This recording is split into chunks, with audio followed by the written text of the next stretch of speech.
Have you been to the gynecologist yet? I have not. You should go, it's fun. I should probably. That was the question my mom asked me at 15 when I informed her about a change that I had noticed in my body. Now, I'd like to start off by saying I am not by nature a particularly private person, but by profession I am extremely private. I'm not the type to divulge facts about my personal life. I am fiercely protective of my family and I have no social media presence. But I feel that in the face of this current political climate, it is vital that we all make it our mission to get really, really personal. So yes, at 15, I had been to a gynecologist. I was living in New York City and had visited a Planned Parenthood there. My mother moved to California a few years before. My brother Hunter and I were living with my father, and at 15, I had been working in the entertainment industry for 8 or so years and had been fortunate enough to be eligible for private health insurance through my union. Our family struggled financially. We'd been on public assistance for several years, and I was primarily responsible for making my own doctor's appointments. But still, I was nervous about taking this next stride towards womanhood, and it was actually my clinician at Planned Parenthood who suggested I speak with my pediatrician if I was seeking a referral. She was compassionate and professional and told me that she was happy to treat me for regular checkups and when the time came, for STD and cancer screenings. No judgment, no questions asked. Planned Parenthood provided a safe place where I could be treated with gentle guidance. Now, I may have been 15 and surprisingly self-sufficient, but I'm sure there isn't one person here who has not been helped by Planned Parenthood directly or otherwise. When I knew I was coming to speak on behalf of women's reproductive and health issues, every single one of my girlfriends had a story about Planned Parenthood. They saved me so many times. One of my best girlfriends confided in me, saying, "They saved my ass, and some other parts too." When I found out I had precancerous signs I never would have known about without my annual checkups, and her speech grew more emphatic and emotional as she described how the organization had helped her decide between treatment options. She was able to make some difficult decisions, deciding what was right for her body, and her then partner without anyone else's interference.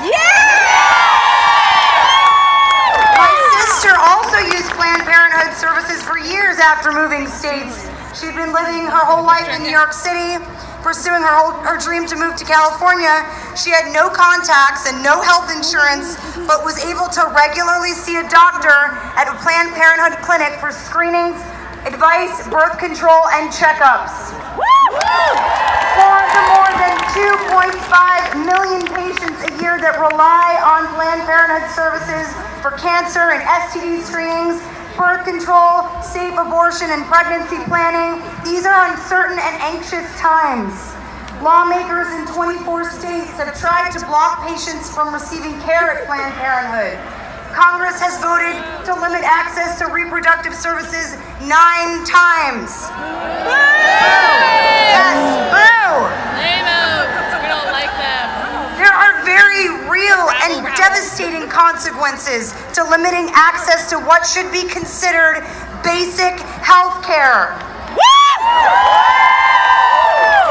For millions of Americans, Planned Parenthood is often the only trustworthy and affordable clinic providing safe education, sex education, safe abortion, and life-saving services. President Trump, I did not vote for you.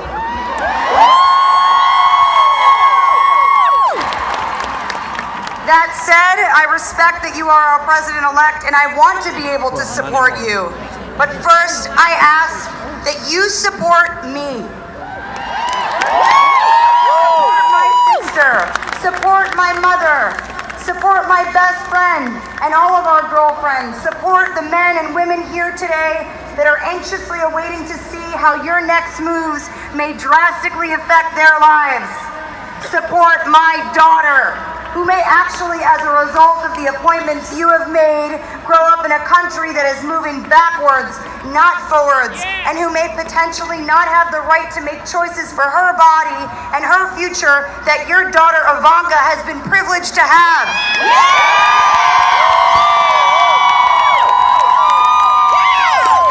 I ask you to support all women and our fight for equality in all things, including the fight to be recognized as individuals who know better for ourselves what is right for our bodies, better than any elected official, popular or otherwise.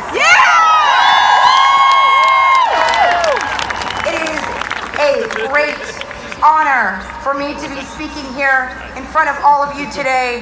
After the result of this November's election, I felt as a woman, as an American citizen, a great weight bearing down on my shoulders. The feeling that the near future would present many obstacles, confrontation, and division. My immediate thought after hearing the election results was, oh man, we have so much work to do.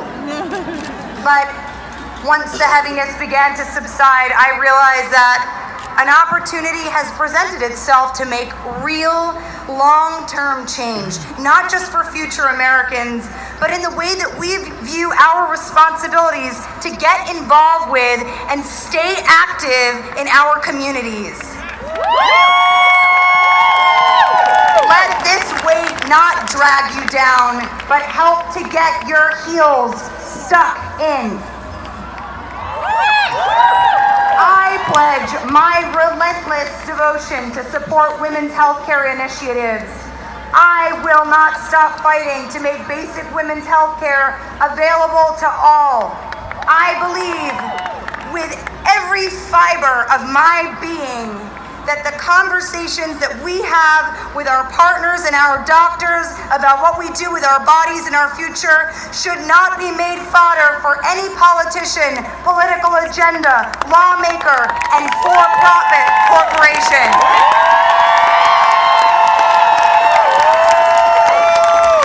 We must stand up for what are our basic human rights and always move forward, never backwards.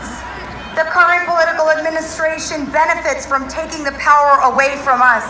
Don't give up your power. Don't let the feelings of helplessness make you complacent. I urge you all to make a difference on the ground. Volunteer. Volunteer with organizations that help women seeking a safe place to make some of the most difficult decisions of their lives. Donate to causes. Medic! What? Medic! What happened? I don't know. They're just saying medic that way. Medic! Medic! Medic! Medic! Medic! Is that why it stopped? Good idea, but